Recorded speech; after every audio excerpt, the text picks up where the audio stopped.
Ezzel a dallal az Érdi Guszti lánya, a Virgi szeretne kedveskedni a drága édesanyjának, Ildinek anyák napja alkalmából. Ezzel a dallal szeretné kifejezni, hogy mennyire szereti őt, és hogy mennyire fontos neki az életben. Köszöni, hogy mindig mellette van, és míg világ a világ, mindig mellette lesz és számíthat rá. Most mondja a Virgi a drága édesanyja felé, Ildi felé. Te vagy nekem minden, ami szép, a két szemed oly reményt ígér. Köszönöm, anyu, hogy vagy nekem. A csillag van fent az égen, annál jobban szeretlek téged. Köszönöm, hogy vagy nekem. Drága jó anyám, te vagy a mindenem. A nap szebben ragyog, ha látom mosolyod, olyan boldog vagyok, hogy el nem mondhatom. Drága jó anyám, én szeretlek nagyon.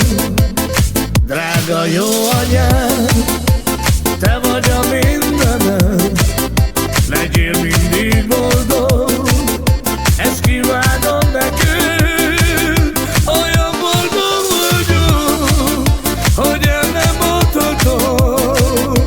Drága jó anyám, én szeretlek nagyon. Most mondja az Ildi a gyermekei felé. Megköszönöm én az Istennek, hogy titeket adott nékem. Ti vagytok, Virgi, a mindenem.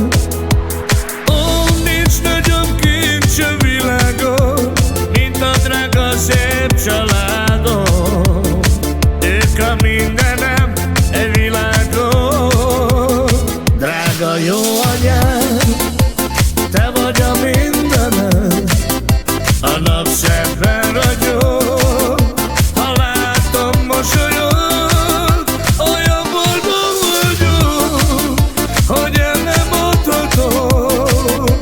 Drága jó anyám, én szeretlek nagyon.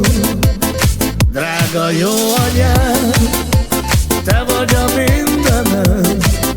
Legyél mindig boldog, ezt kívánom nekünk. Olyan boldog vagyok, hogy el nem mondhatom.